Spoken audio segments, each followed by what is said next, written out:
Some people know me for doing a wee bit of this,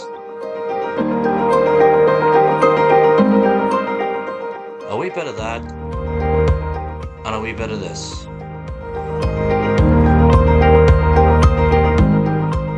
Travelling the length and breadth of the country, capturing the history, the mystery and the beauty of Ireland. But on Sunday the 1st of May 2022, things took a turn for the worse, ending up in the hands of the NHS's finest. So began a full evaluation of life and how to turn my dream into a reality. This is my journey, how I got from here to here. Welcome to Donegal! Keep on.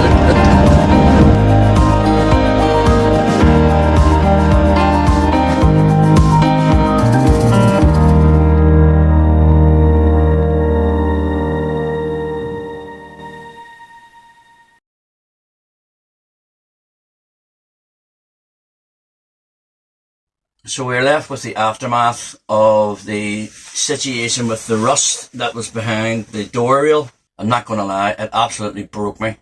The fact that we had to take down the bedroom wall to get at the bolts that were in the inside of the van. But with all that said and done, it is fixed. We've had the van at the sprayers, the rust is all gone. I treated the rust myself. And you'll see that in a previous video. The spraying of the van I brought up to a car sprayer because there's no way I would have been able to do that. Not a chance in hell. So, with all that said and done, it's out of the road.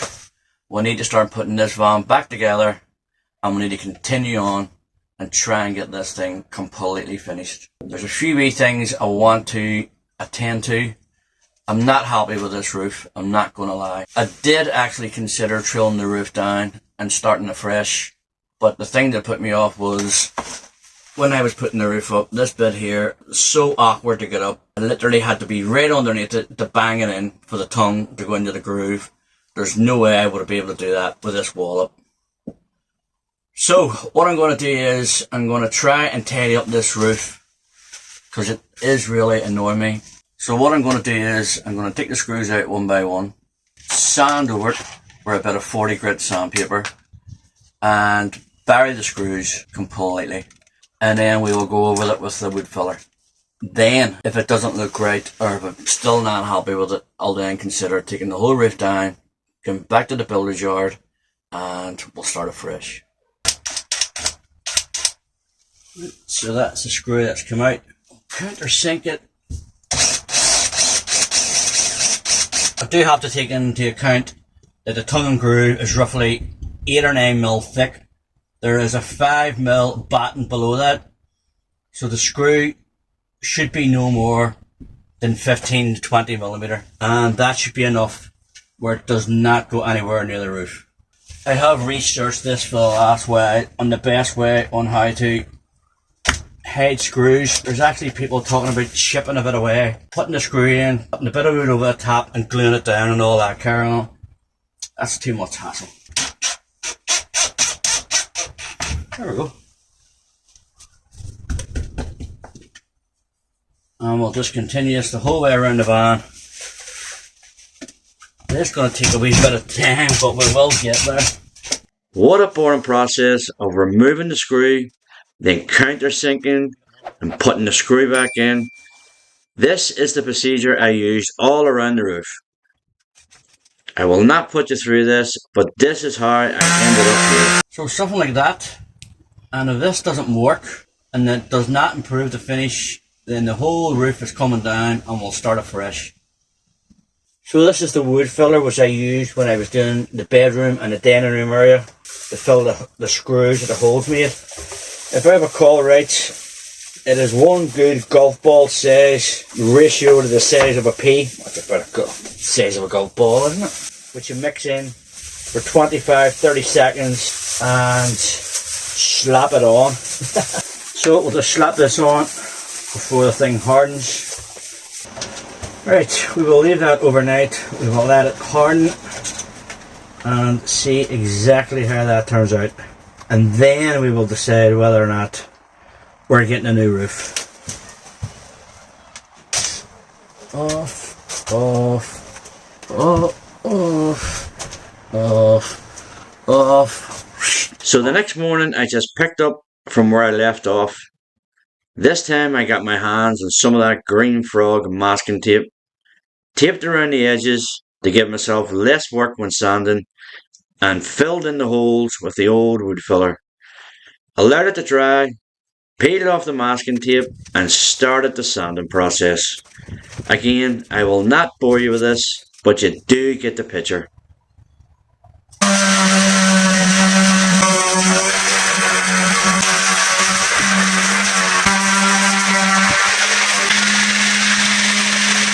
So that is all the sanding, all the wood filling, everything done, prepped. The holes and the screws are now hidden because that was the problem. The OCD had kicked in big time. It was annoying me. If this doesn't work, the whole roof is coming down, but I'm pretty confident that this is going to work. So what I'm going to do is now I'll undercoat it with their old friend, the Sinister bin. I've used it before. It's a primer, sealer, stain colour, all that sort of thing. So I'll give it a coat on any exposed wood. I'll give it a light sanding. I'll give it another coat. The whole roof will then be ready to be painted once again. This place is stinking. I'm going to have to hoover it down, give it a good clean out of all that dust. Then we will get back to the things that we should have been doing this week, i.e. getting that wall fixed back up where it was. So all that was filmed during the winter. The scenario with the rust. It is now halfway through the month of April. We've had the van back from the sprayers to spray the whole panel. The rust is now gone. So now that the weather has improved, things are starting to warm up. We need to get back to this wall. We need to get it sorted out. We need to get it repaired. So we are coming towards the end of April. The weather is definitely on the up. It is getting slightly warmer. We have all the roof all sanded down, all the holes, they're all filled. Now we need to concentrate on this side of the van, this wall, to get this finished. We need to repair this wall. We need to repair all the holes that I put in the bedroom wall. All this bubble wrap is going to have to come off and new stuff put on. So I've been toying around with the idea of a new kitchen, something slightly bigger, a good bit bigger actually than what we had last year.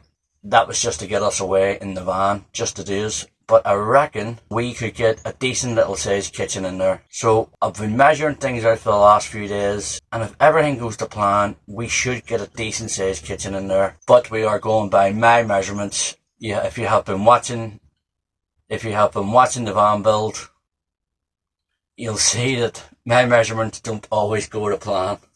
There has to be some sort of overhead cupboards, something for clothes to go into. We'll measure all that up and see if we can put together some sort of cupboards or something like that, whatever you want to call it. Then we will put in the plan my kitchen situation and we'll see if it all fits.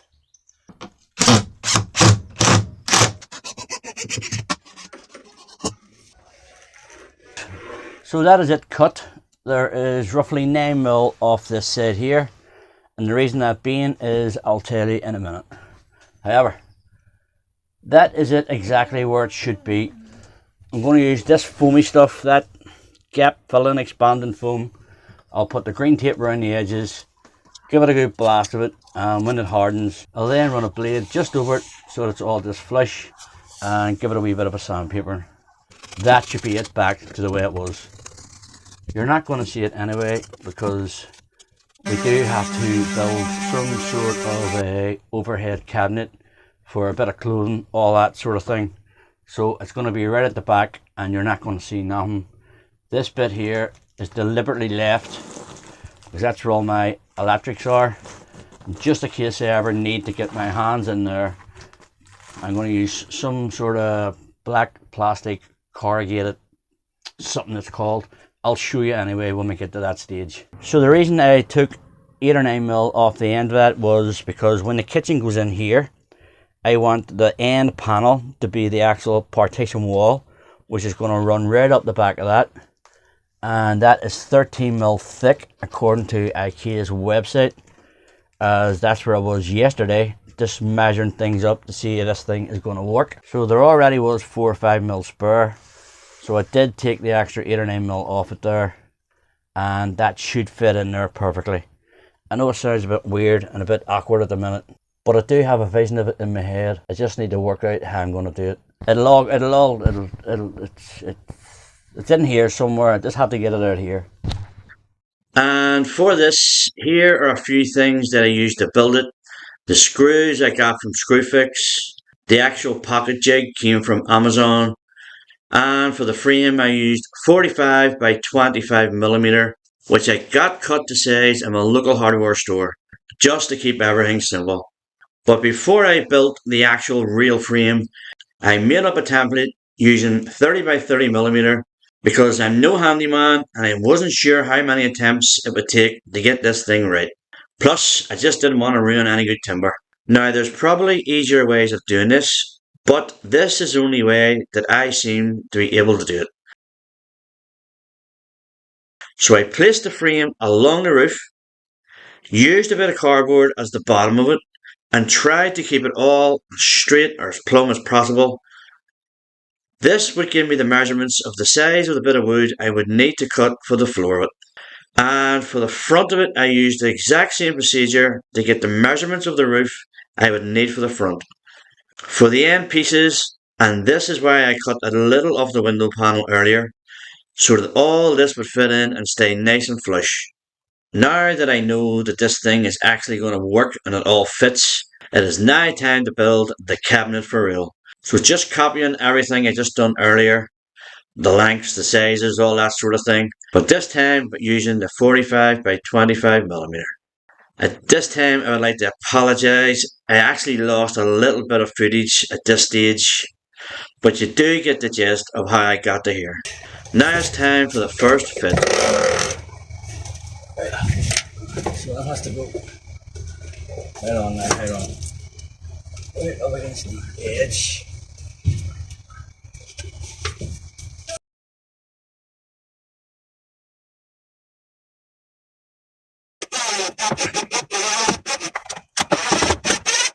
Correct.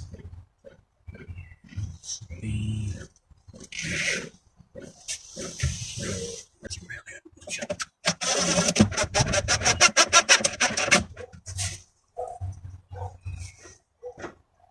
That thing there is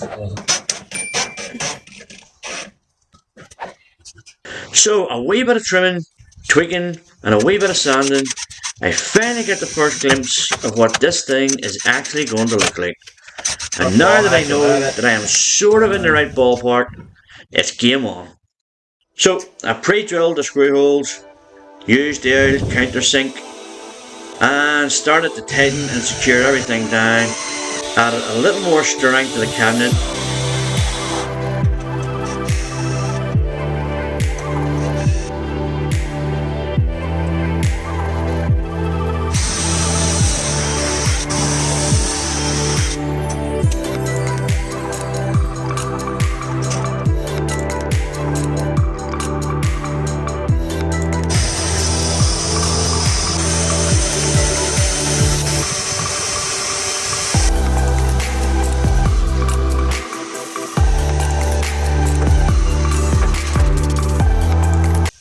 So that is how we got to here. That is the middle bit, which will run along that beam in the middle of the van, because remember, we've only got 2 beams to secure it to the roof. So the actual weight of the cabinet is supported by the beams that I've run down the back of the van. There's 1, 2, 3 beams. So that takes most of the weight. The other one, which runs along the roof, you can see I've got a bit of a gap here. I can't do nothing about that because whatever way I have fitted the roof, it's either been warped or something's happened. I don't know, but I can't fix that. Not at the minute, until I get it painted and all that sort of thing. You can maybe run a wee bit of beading or something along the top of it, or a bit of decorative rope. There's a wee slight gap up here. Well, it's actually bigger than slight. But again, whatever way I have fitted the roof, I don't know why it's been warped or shrunk or something, but I'm going to have to figure out a way on how to hide that gap. It's not doing that thing is completely solid.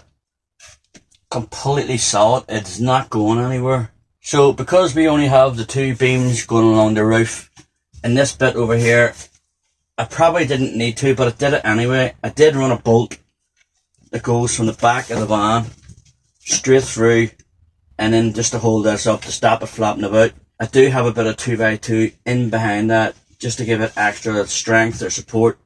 That's not going nowhere. With all that said and done, I really didn't have too much to go on. This thing did absolutely kill me. There's no doubt about it. It drained me. Absolutely drained me. I had to use what I had and use the eye to try and keep everything as if it's looking straight. It is straight. It is absolutely, that is straight as a die, believe it or not. And it's the best I can do, and it's staying up, and that's it. So the actual doors of the thing, everybody seems to use the normal way with the doors open up the way, and that's sort of malarkey. I sort of went the opposite way, and I'll tell you why. I just couldn't be annoyed with the whole rigmarole of getting everything lined up, the screw holes and the doors and the latches and all that. I could never do it. I'm not a handyman. I just wanted to keep it straight, simple, and as lightweight as possible. So the reason I left a wee bit over the edge was actually to give a wee bit of support to the frame that's going to house the doors. This is just an ordinary bog standard frame, just knocked together with a bit of wood that I had left over, and that should fit in there, something like that. These little sliding door groove things I bought on eBay for like £7 They just stick to the wood with double-sided tape, so it was just a question of attaching them with double-sided tape, strong Gorilla tape or whatever it's called. So the actual doors itself, I had a bit of that left in the attic, so I measured the wood, went to B&Q and just told your man to cut them to size for me, and that's how I got to that. So it was just a question then of putting the grooves in, putting the doors in, and attaching the actual end bit, because you have to put it in from the side. But overall, I think it turned out okay. It was an absolute disaster trying to get my head around things, but I'm quite happy the way it has turned out. The only thing I need to do now is work out how much of a lip I'm going to put on around the edges. So what I'll do is, for that, I'll use my old trusted friend, the old CD, which I've been using for describing and all that carry on. I'll just put the pencil in, go around the edges, maybe leave an inch, that sort of thing, and cut along the line with the old jigsaw. Other than that, that thing is good to go. It is good to be prepped. I'll then go out with that Vinisher, Vinisher bin, which is a primer, sealer, stain killer, all that sort of thing. We'll then give it a couple of coats of undercoat, and then we'll eventually give it a final coat.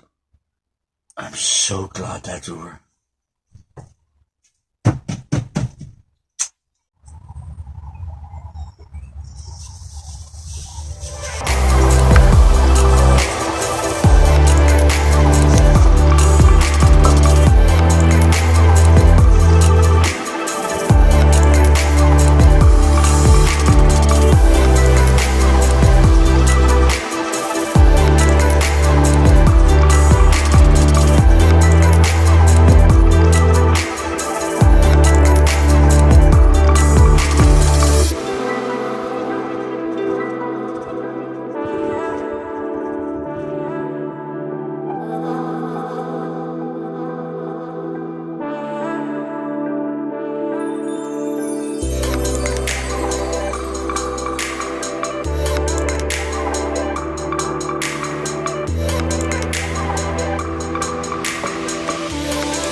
So what I'm doing now is I'm going over the bits that I rubbed down with the sander. This is the old Sinister bin. It's a primer, sealer, stain killer, all that sort of thing. I'm going to give all the bits that I sanded down and filled in, because that is where the screws were. I'll give it one coat, a light sanding, and then I'll give it another coat. Then I'll go over the top of it again with the actual pure brilliant white G-Lux paint that was on it before. And hopefully this roof will turn out a better job than it was before. So that's the roof done. There's 2 coats of that primer on the roof over the wee patches that needed to be done. We're now going to go over the roof with the actual real colour that it's going to be. And once again, it's going to be brilliant white. Same as before. I'm not going to bother filming all this. I'll just time lapse it, something like that. I've done it all before, so there's no need to. So I'll start with the roof. We'll give it 2 coats of this pure brilliant white, and we'll give the walls 2 coats of this pure brilliant white also.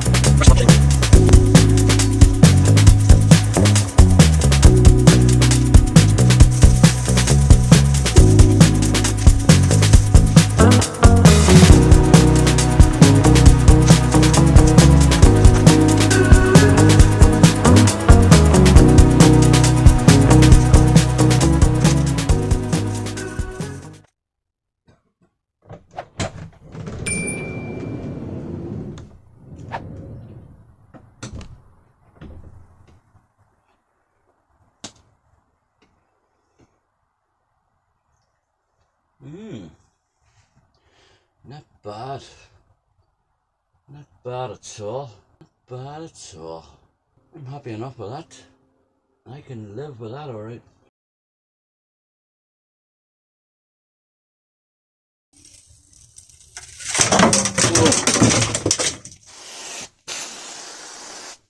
Fuck's sake, it's all coming out everywhere. Fuck's sake! Just wanted one thing to go right.